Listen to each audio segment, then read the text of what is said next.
మన అధ్యక్షుణ్ణి సీఎం పదవిలో కూర్చోబెట్టడానికి మనం కనీసం 156 సీట్లు గెలుచుకోవాలి. మనం ఈరోజు సమావేశమైంది ఎలా ఆ మినిమం సీట్లు కైవసం చేసుకోవాలో చర్చించుకోవడానికి. 156 సీట్లు మనం మినిమం గెలవాలంటే కనీసం 200 సీట్లకి మనం టార్గెట్ చేయాలి.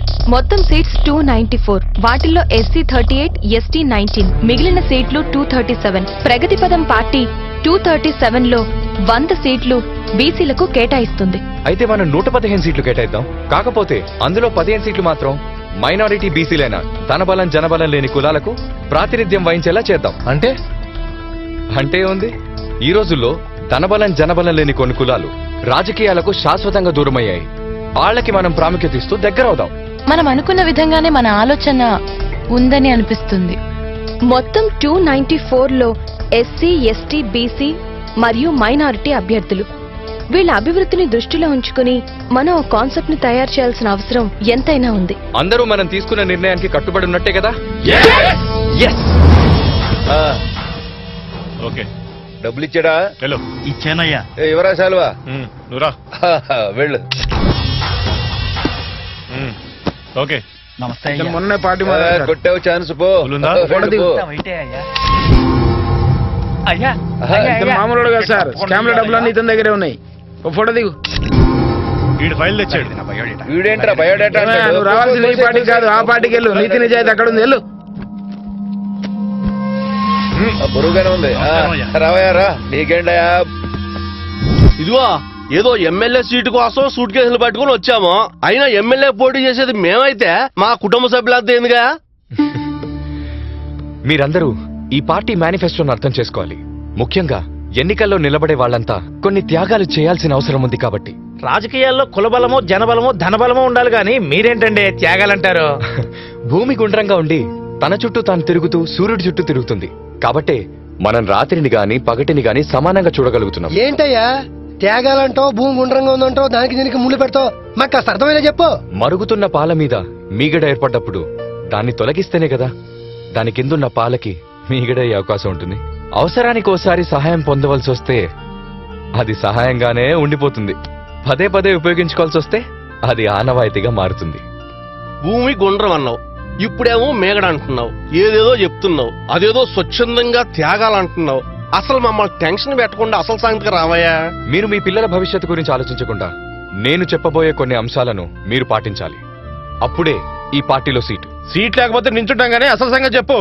రాజ్యాంగంలో కల్పించబడిన వివిధ రిజర్వేషన్ ఫలాలను ఉపయోగించుకుని ఉన్నత స్థాయికి ఎదిగిన అధికారులు, రాజకీయ నాయకులు, వ్యాపారస్తులు స్వచ్ఛందంగా ముందుకొచ్చి అదే వర్గానికి చెందిన రోజువారీ రైతు కూలీల పిల్లల అభివృద్ధి కొరకు ఎవరైతే త్యాగం చేస్తారో వారికి మాత్రమే సమసమాజ్ పార్టీలో సీట్. విడ్డూరంగా ఉంది, ఇదెలా సాధ్యం? అంతేకాదు, ఎన్నికల కమిషన్ పరిధిలోనే ఎన్నికలు జరగాలి. ఎన్నికల కమిషన్ పరిధిలో ఎన్నికలలో జరిపిస్తావు నాయన?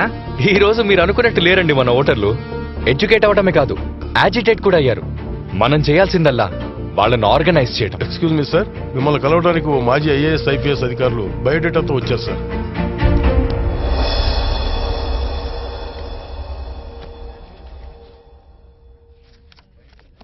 ఐఏఎస్ ఆఫీసర్ గా రిటైర్ అయిన తర్వాత రాజకీయాల్లోకి రావాలని ఎందుకు అనిపించింది? రాజకీయాలంటే నాకు ఇంట్రెస్టా లేక ఆఫీసర్ గా ఉపయోగపడని మీ వయసు రాజకీయ ఎంట్రీకి ఎలిజిబుల్ అనుకుంటున్నారా? అది సరే, ఈ ఇంట్రెస్ట్ ఎప్పుడు కలిగింది? రిటైర్మెంట్ అయిన తర్వాత లేక? సరే, మీ ఇంట్రెస్ట్ కి కారణం తెలుసుకోవచ్చా? ప్రజాసేవే నా ధ్యేయం.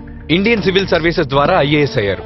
సర్వీస్ లో ఉన్నప్పుడు మీరు ప్రజలకు సేవ చేసే అవకాశం రాలేదా? ప్రభుత్వోద్యోగాల్లో ఉన్నంత కాలం మేము కొన్ని నిబంధనలకు కట్టుబడి ఉండాలి. అంటే ఏ పార్టీ అధికారంలోకి వస్తే దానికి అనుగుణంగా నడుచుకోవటమా? మీరు ఐఏఎస్ క్వాలిఫై అవ్వగానే ట్రైనింగ్ లో ఛార్జ్ అవుతారు. కానీ పదవి చేపట్టగానే పరిసరాలకు అనుగుణంగా డిశ్చార్జ్ అవుతారు. Am I right? ఏంటి ఏం మాట్లాడుతున్నావు? ఎవరితో మాట్లాడుతున్నావో తెలుసా? నా సర్వీస్ అంత లేదు నీ వయసు. ఒక ఐఏఎస్ నైనా నన్నే గౌరవించడం లేదంటే ప్రజల్నే గౌరవిస్తావు. నీ పార్టీ కాకపోతే నన్ను గౌరవించే వేరే పార్టీలో చేరతా.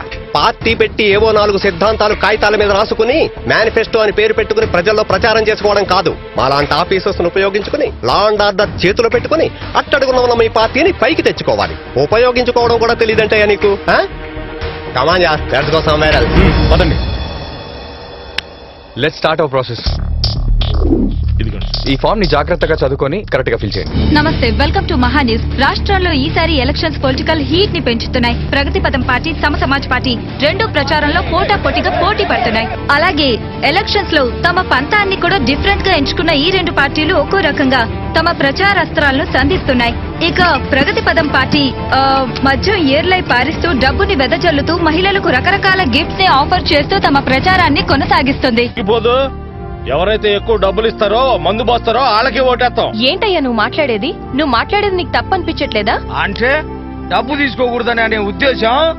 ఇదిగో ఈ డబ్బు తీసుకొని మా అభ్యర్థికి ఓటే.